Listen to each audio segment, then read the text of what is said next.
बिस्मिल्लाहिर्रहमानिर्रहीम। सही मुस्लिम की एक हदीस आपके सामने पेश कर रहा हूँ। हज़रत अबू हुरैरा रज़ी अल्लाह ताला अन्हु से मरवी है, रसूलुल्लाह सल्लल्लाहु अलैहि वसल्लम ने इरशाद फरमाया, सिनफ़ानी मिन अहलिन नार लम आराहुमा, दो ग्रोह जहन्नमी होंगे जिनको मैंने नहीं देखा, यानी वो मेरे ज़माने में नहीं है, बाद वाले ज़मानों में पैदा होंगे, दोनों जहन्नमी होंगे। ये हदीस रसूलुल्लाह सल्लल्लाहु अलैहि वसल्लम के नबूवत के दलाइल में से एक दलील है। आपने जैसी पेशेन गोई फरमाई वैसा ही इन अक़वाम का ज़ुहूर हो चुका है। उनमें से पहली कौम जिसको आपने दोज़खी फरमाया और बताया ये बाद में पैदा होंगे, ये कौन लोग हैं? वया कौमुन माअहुम सियातुन का अज़बाबिल बकर, ये ऐसा ग्रोह होगा जिनके पास, जिनके हाथ में कोड़े होंगे जैसे बैल के दुम होती है। यदरिबून बिहन्नास, और उन कोड़ों से ये लोगों को पीटा करेंगे, ना हक मारेंगे। ना हक मारने की दो सूरतें हैं, या तो बेगुनाह पर तशद्दुद करेंगे और उन्हें कोड़े मारेंगे, या मुजरिम हुआ तो उसको उसके जुर्म से ज़्यादा मारेंगे, पीटेंगे और तशद्दुद करेंगे। इस हदीस के इन अल्फाज से मुराद क्या है, ये कौन लोग हैं? इसकी तायीद एक और हदीस से होती है जो अल-मुस्तदरक में हज़रत अबू उमामा रज़ी अल्लाह ताला अन्हु से मरवी है। रसूलुल्लाह सल्लल्लाहु अलैहि वसल्लम ने ख़ुद फरमाया कि बाद के ज़मानों में, आखिर ज़मानों में शुरता होंगे, पुलिस वाले होंगे, वो अल्लाह के गज़ब में सुबह करेंगे और अल्लाह की नाराज़गी में शाम को पलटेंगे। तुम ऐसे लोगों के ख़ास मुसाहिब होने से बचना। एक और हदीस जो मौकूफ़ है, यानी हज़रत अब्दुल्ला बिन उमर रज़ी अल्लाह ताला अन्हु का ये फरमान है, और ये रिवायत इब्ने अबी शैबा में मौजूद है। इब्ने उमर कहते हैं कि हमने किताबुल्लाह से सीखा है कि दो ग्रोह दोज़खी हैं।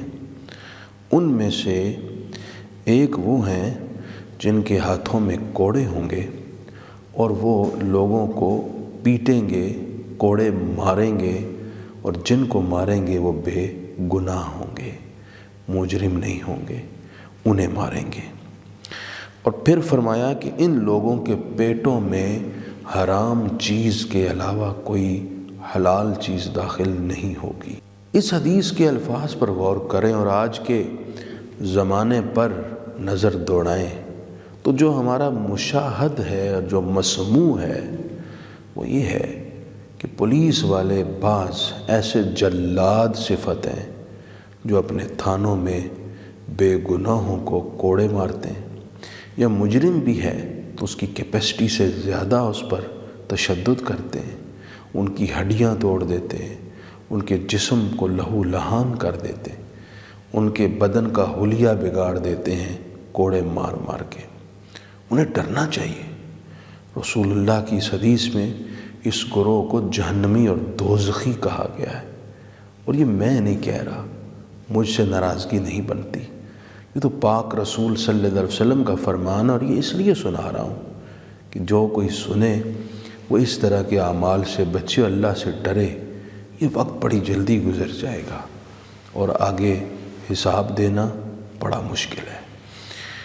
लेकिन यहाँ मैं ये भी कह दूँ, तमाम पुलिस वाले एक जैसे नहीं हैं। बड़े बड़े नेक, परहेज़गार, नेक लोग भी महकमा पुलिस में मौजूद हैं जो कि हलाल हराम की तमीज़ करते हैं, जो बेगुनाह पर तशद्दुद और जुल्म नहीं करते, जो गुनाहगार के साथ भी कानून के मुताबिक पेश आते हैं। मैं ज़ाती तौर पर ऐसे नेक पुलिस वालों को जानता हूँ, अल्लाह उन्हें जज़ा दे। और जो अदम एतदाल का शिकार हैं, जो जज्बात के हाथों मजबूर हैं, या जिनकी ख्वाहिशात उनके अखराजात से बड़ी हैं, वो अगर इस तरह की जराइम कर रहे हैं جو شرعی طور پر ناانصافی اور جرم ہے، اللہ انہیں ہدایت دے۔ یہ حدیث سب کے لیے روشنی ہے۔ اور اس کے علاوہ اس حدیث کا مصداق وہ لوگ بھی ہیں جو محکمہ پولیس میں نہیں ہیں، لیکن گزشتہ زمانوں میں بادشاہوں کے مصاحب تھے، یا دیگر ممالک میں جیسے ہند میں جو مذہبی متشدد تنظیمات ہیں جو اپنے ہاتھوں میں کوڑے پکڑ کر بے گناہ مسلمانوں پر ظلم کرتے ہیں، وہ بھی اس کا مصداق ہیں، وہ بھی دوزخی اور جہنمی ہیں جو بے گناہوں کے ساتھ ایسا کرتے ہیں۔ اللہ پاک سب کو اس حدیث کی روشنی میں ہدایت حاصل کرنے کی توفیق دے۔ اس حدیث میں جو دوسرا گروہ بتایا گیا ہے وہ کچھ خاص خواتین سے متعلق ہے، جس پر ہم ایک الگ ویڈیو بیان میں آپ کو بتائیں گے کہ وہ کون خواتین ہیں اور ان کے کیا اعمال ہیں۔